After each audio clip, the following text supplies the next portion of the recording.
기업 사회공헌 활동과 CSV 11주차 수업입니다.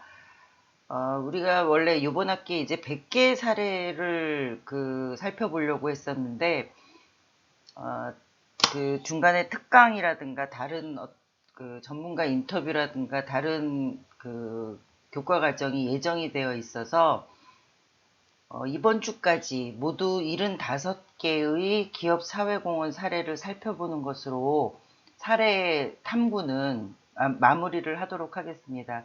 이번 주에 소개되는 15개의 사례에 대해서는 개별적으로 사례의 우수성이라든가 이런 것들을 이제 학습을 하시면 되겠습니다.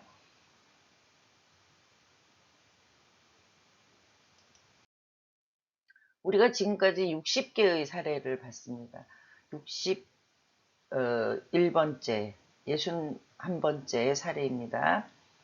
철길을 타고 찾아가는 소의 이웃이라는 제목으로 현대 로템이 하고 있는 사업입니다. 현대 로템은 2015년부터 철길을 타고 찾아가는 소의 이웃이라는 그 제목으로 철길이라는 것을 나눔의 키워드로 정했다고 합니다. 그래서 주로 이제 임직원 봉사활동을 위주로 해서 하고 있는 그 기업 사회공헌 활동입니다. 철도 차량이 운행되는 노선 주변에 소의 이웃을 돕는 활동으로요. 화재 예방 물품을 지원하거나 주거 환경을 개선하거나 또 영유아 보호 시설을 설치하는 등의 활동을 주로 하고 있습니다.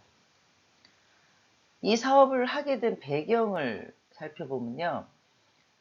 철도 차량이 운행되는 노선 인근에 소의 이웃들이 있다는 것을 이제 발견한 것이죠.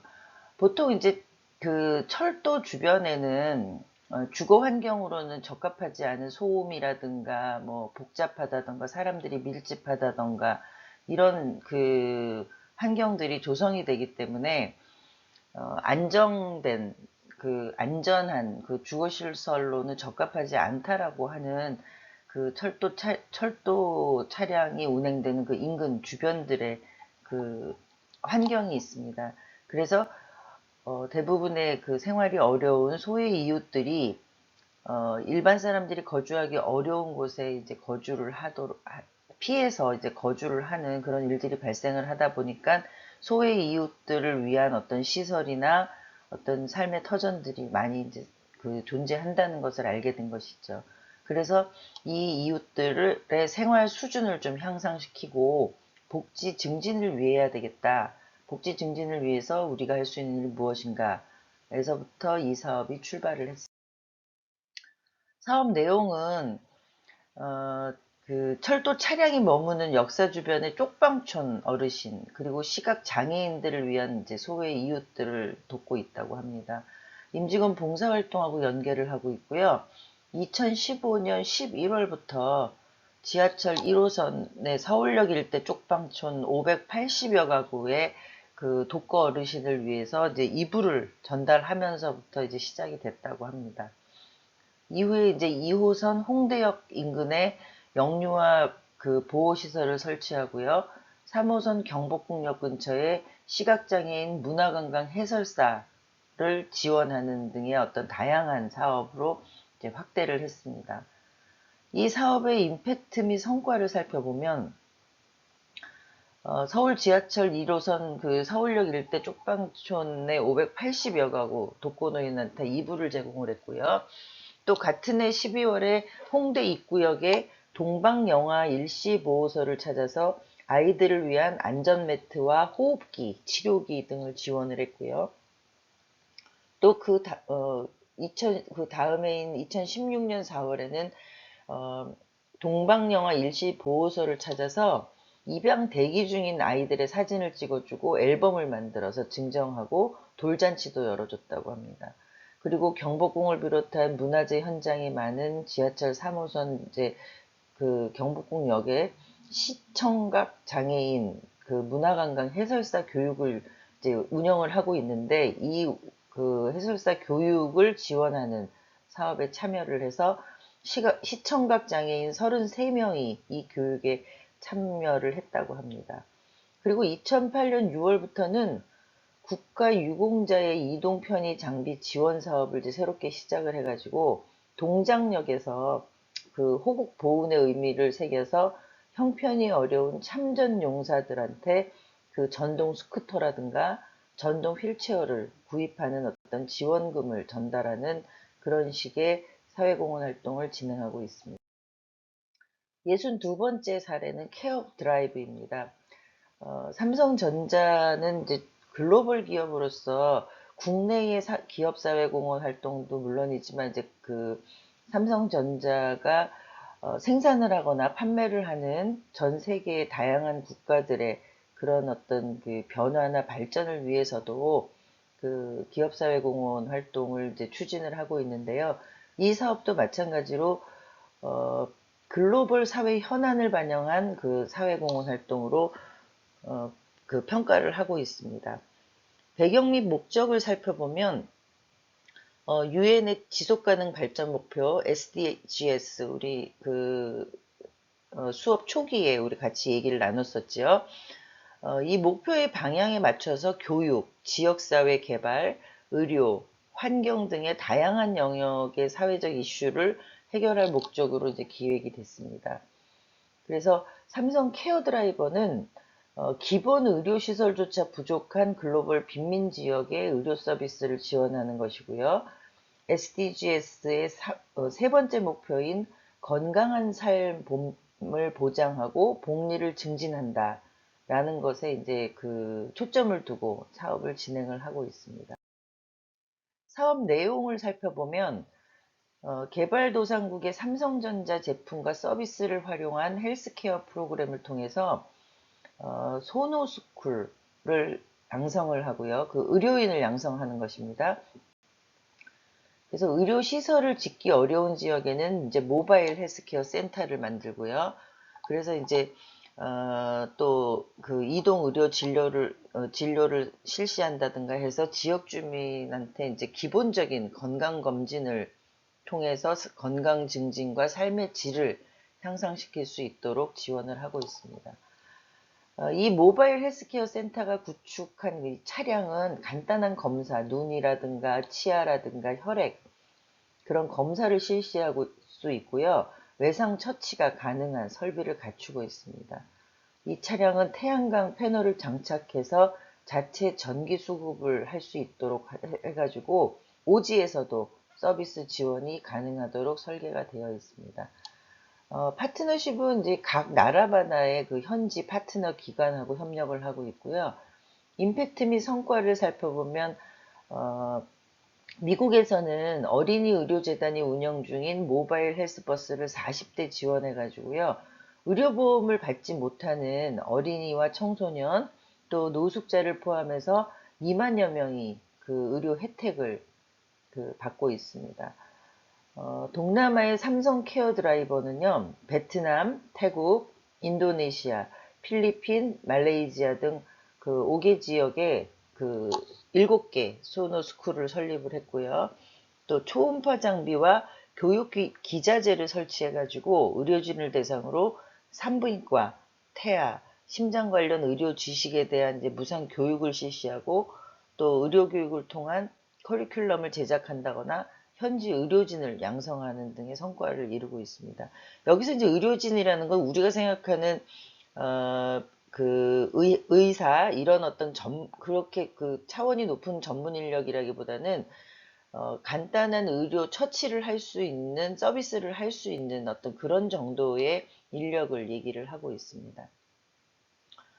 또 2016년까지는 그래서 베트남, 태국 등에 71개 학교하고 센터를 지원해서 운영하는 등의 사업 성과를 이루고 있습니다. 63번째 사례는 택시 건강증진 건강충전소와 건강충전버스라는 제목으로 이제 현대자동차가 그 시행을 하는 그런 사업입니다. 자동차 회사라는 어떤 특징, 강점을 활용한 어떤 그런 그 사업이고요. 택시기사의 고령화와 그에 따른 교통사고 증가율이, 그러니까 교통사고율이 증가한다. 라는 이슈가 이제 2017년에 발견이 됐습니다.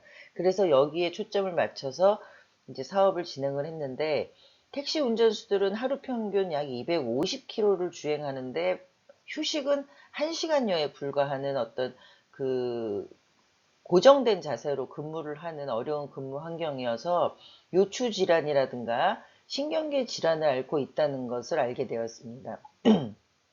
결국 이러한 택시기사의 건강 문제는 이제 교통사고로 직결되기도 하니까 이제 시민 안전에 악영향을 미치게 되는데, 이런 문제를 해결하는 것이 좋겠다라고 이제 현대자동차가 판단을 해서 이 사업을 시작을 하게 됐습니다. 배경 및 목적은 앞에서 얘기한 대로 이제 휴식 공간과 시간이 충분하지 못한 근무 환경으로 만성 피로는 물론 여러 질환을 앓고 있는 택시기사들에게 건강진단 서비스를 제공해서 국민의 안전을 보호하는 데 일조를 하겠다라는 차원으로 시작이 됐습니다. 사업 내용은요, 택시 건강 증진 사업 프로젝트 핵심이 건강충전소와 건강충전 버스입니다.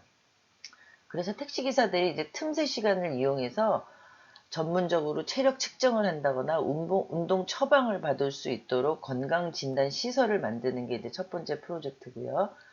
또 이 건강충전소와 건강충전버스를 통해 가지고 안전한 택시를 만들기 위해서 이제 수도권 내 5개 지역에 건강충전소를 만들어 가지고 혈압 측정기, 체성분 분석기 등을 통해서 이제 건강 체크를 할 수 있도록 했고요. 또 충전버스는 45인승 버스를 리모델링 해가지고 맞춤형 운동 처방 버스로 이제 사용할 수 있도록, 운영할 수 있도록 이제 제작을 했습니다. 그래서 이 버스 안에서는 체질과 체질량 지수를 측정할 수 있는 최신식 장비를 장착을 했고요. 근력이나 유연성 등을 위한 피트니스 공간을 마련을 했습니다.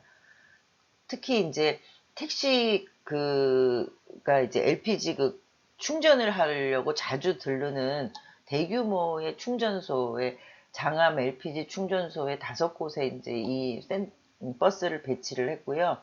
그리고 택시 밀집 지역을 찾아다니면서 순회를 해서 서비스를 진행하기도 했습니다. 이 사업은 현대자동차하고 SK가스, 또 국민체육진흥공단 등과 이제 파트너십을 맺고 있습니다.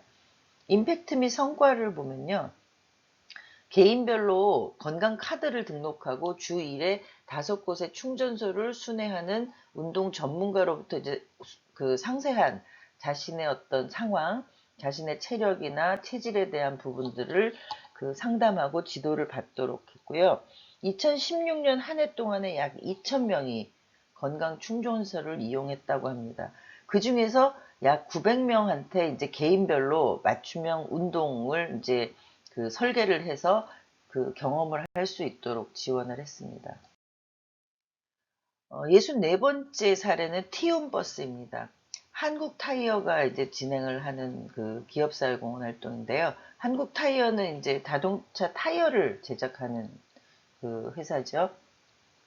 그래서 사회복지기관이나에서 이제 외부에 나들이를 간다거나 할 때 이제 외부 프로그램을 진행할 때 교통비, 식비, 체험비 등의 이제 비용이 들잖아요. 그래서 그런 것들을 좀 줄여주고, 또 취약계층들이 문화체험 기회를 더 많이 할 수 있도록 지원하겠다라는 차원으로 준비를 했습니다. 이 이제 사업의 배경을 살펴보면, 전국의 아동, 청소년, 노인, 장애인 등의 사회복지기관에서 이제 외부 프로그램을 진행할 때 버스를 대여하면은 약 100만 원 정도 이제 부담이 있다는 것을 알게 됐고요. 그리고 또 프로그램을 진행할 때 교통비 외에도 식비, 체험비, 또 여행자 보험 등의 부대 비용이 든다는 것을 알게 됐습니다. 그래서 한국타이어 나눔재단에서 사회복지기관의 교통비 부담을 줄이고 취약계층의 문화체험 기회를 높이기 위해서 티움버스라는 프로그램을 기획을 하게 됐습니다. 3가지 유형으로 나누어서 운행이 되는데요. 이제 매월 이제 공모를 통해서 기관을 선정을 하는데, 1회 지원하는 일반 버스, 1회를 지원하는 방식이 있습니다. 45인승 버스 한 대의 버스 운행비를 그러니까 일회성으로 지원을 하는 건데 약 350대의 버스를 지원을 했고요. 두 번째의 사업 유형으로는 버스를 활용해서 연중 동일한 테마로 문화, 역사, 전통, 생태, 교육 등의 체험을 계획하는 이제 사회복지기관을 대상으로 해서 연 4회를 이제 지원하는 그런 테마 지원입니다. 그래서 20개 기관에 연간 4회 총 80대의 버스를 지원을 했습니다. 그리고 세 번째 유형으로는 정부나 지자체, NGO 등하고 이제 협력 사업을 하는 것인데요. 2016년에는 산림청하고 했고요. 산림청하고는 티움버스와 함께하는 나눔의 숲이라는 사업을 진행을 했고, 2014년도에는 서울시하고 해서 재난 긴급 티움버스 지원을 연계해서 추진을 했습니다. 파트너십은 지역에 있는 각 그 관광버스나 그런 그 대여 버스 그 업체하고 이제 파트너십을 맺었고요. 임팩트 및 성과로는 전국의 아동, 청소년, 노인, 장애인, 다문화 등의 취약계층의 삶의 질 저하 부분을 이제 개선하는 데 노력을 했다라는 것이고요. 또 이 사업을 통해서 전국 사회복지기관의 문화, 역사, 생태 체험 등 이런 체험의 기회를 확장했다는 어떤 성과가 있었습니다. 65번째 사례는 푸드뱅크입니다. CJ 제일제당이 하는 것인데 식품회사이니까 그런 식품 복지를 좀 실천을 해보겠다라는 차원으로 20여 년 동안 꾸준히 해온 사업입니다. 배경을 살펴보면은 CJ 제일제당이 이제 그 IMF 1997년이죠. 국가 부도 상태인 IMF를 겪으면서 밥 한 끼를 제공해서 따뜻한 사회를 만들자라는 취지로 이제 기획을 했고요. CJ 제일제당은 이제 대한민국 1등 그 식품 기업이다라는 어떤 책임으로 사회 가치를 창출하겠다. 또 그리고 식품 나눔이라는 거를 사회적 관심의 영역으로 확대하겠다라는 차원으로 준비를 했습니다. 사업 내용을 살펴보면은 식품 등을 기부받아서 소외계층에 전달하는 그런 그 푸드뱅크하고 연계를 해서 하는 사업이고요. 98년부터 20년째 그 하고 있다고 합니다. 취식은 가능하지만 판매가 불가능한 제품을 기부하거나 기부를 위한 희망 나눔 선물 세트를 제작해서 기부할 임직원들하고 이제 기부를 활동하는 방식으로 그 진행을 하고 있습니다. 이게 이제 보통 우리가 유통기한하고 그 매장에서는 이제 유통기한이 지나 판매를 할 수 없잖아요. 그 유통기한이 얼마 안 남은 어떤 그런 제품. 근데 그렇지만 이제 취식, 먹는 거는 가능한 그런 제품을 기부한다는 것이죠. 그러니까 식품 기부라는 거는 가장 중요한 게 이제 위생과 불량품, 그러니까 그 상한 음식을 먹었을 때 일어나는 어떤 그런 일들을 방지하는 게 가장 중요하거든요. 그래서 식품을 기부는 하지만 판매가 불가능한 제품, 그러니까 여기서 판매가 불가능하다는 것은 먹지 못하는 제품은 아니라는 것입니다. 우리가 이제 주로 유통기한을 기준으로 해서 유통기한이 짧게 남은 어떤 식품들을 기부를 하는 것이죠. 그리고 이제 희망 나눔 선물 세트를 구성을 해가지고요. 4인 가족이 3개월간 사용 가능한 분량의 선물 세트를 만들어서 연간 평균 2만 개가량을 이제 푸드뱅크에 기부를 하고 있고요. 이 선물 세트에는 고추장, 된장, 밀가루, 설탕, 식용유 등의 이제 좀 유통기간이나 그 사용기간이 장기간인 그런 생필품으로 구성을 하고 있습니다. 그리고 이제 이 식품 나눔 문화 확산을 위해서 진신 프로젝트라는 것을 이제 진행을 하는데 SNS 참여만큼 기부량을 늘리고 이제 그 참여자들이 희망 나눔 선물 세트를 조립할 때 봉사활동에 참여할 수 있도록 기회를 제공을 하고 있습니다.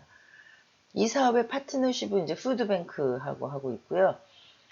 사업의 성과는 이제 20여 년 동안 꾸준히 한 사업이기 때문에 식품 나눔 활동에 대한 어떤 소외계층의 삶의 질 향상에는 기여를 했다라는 평가를 하고 있고, 또 푸드뱅크하고 계속 MOU를 맺고 이제 전국에 11개 사업장이 있는데 거기에 이제 각각의 임직원들이 이제 봉사활동으로 참여를 하기도 해가지고 그 식품 나눔 활동과 임직원 봉사활동을 병행하는 그런 그 기업 사회공헌 활동으로 추진을 하고 있습니다. 우리가 이제 그 사회공헌 그 사례들을 쭉 살펴보면서 여러분들이 많은 다양한 어떤 그런 기업 사회공헌 활동을 살펴보셨을 것이라고 생각이 듭니다.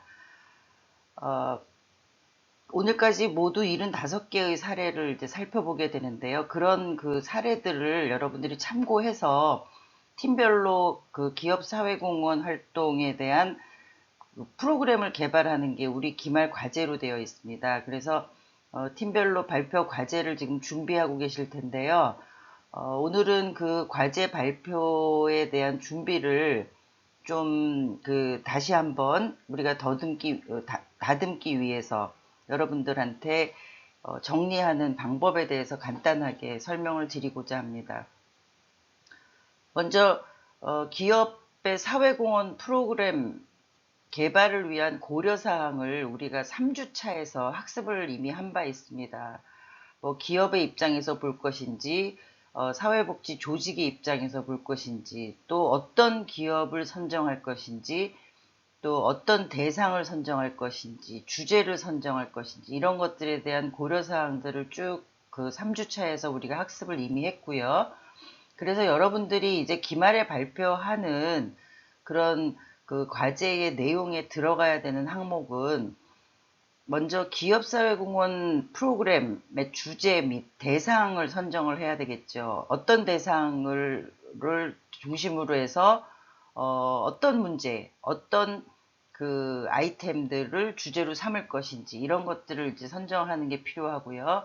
두 번째는 그런 프로그램을 그 선정하게 된 배경 및 목적, 그러니까 대상이나 주제를 선정하게 된 배경이나 목적에 대해서 여러분들이 이제 그 설명을 하는 그런 그 내용들이 필요하고요. 그리고 세 번째는 구체적인 사업을 추진하는 그 내용들이 있어야 되겠죠. 여러분들이 주제로 선정한 그 기업사회공헌 프로그램을 그 원만하게 추진하기 위해서 전체 사업에 대한 프로세스를 정리해보는 그런 그 내용들이 들어가야 될 것이고요. 그리고 마지막으로는 그 사업을 통해서 얻고자 하는 그 사회적인 임팩트나 기대 효과가 과연 무엇인지, 우리는 그 성과를 어떻게 볼 것인지, 이런 것들을 정리하는 게 팀별 그 기말 발표 과제로 되어 있습니다. 그래서 이런 항목들을 중심으로 해서 팀별 논의를 해주시면 될 것 같습니다. 특히 지금까지 살펴본 75개의 그 기업 사회공헌 프로그램들을 쭉 살펴보면요. 이런 항목으로 정리를 해서 우리가 사례를 같이 학습을 했습니다. 그래서 여러분들도 그런 그 항목에 대해서 많이 뭐 기본적으로 익히고 있으리라고 생각을 합니다. 그래서 여러분들이 개발한 그런 기업사회공헌 프로그램들도 그 항목에 맞추어서 정리를 해주시면 될 것 같습니다.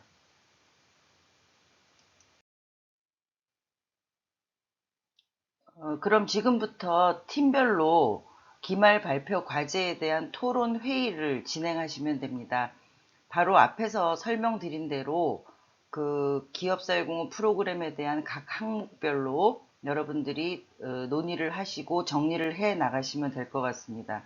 그리고 지난번에 그 우리가 줌 실시간 수업에서 논의를 했듯이 사례에 대한 우수 사례 정리하는 것은 팀별로 수행하지 않고 각자 여러분들이 자체적으로 개별적으로 학습하는 것으로 진행을 하겠습니다. 그러면 지금부터 팀별로 그 기업 사회공헌 프로그램 개발에 대한 그런 그 기말 발표 과제에 대해서 토론 회의를 진행해 주시기 바랍니다. 잠시 후에 두 번째 시간에서 만나도록 하겠습니다.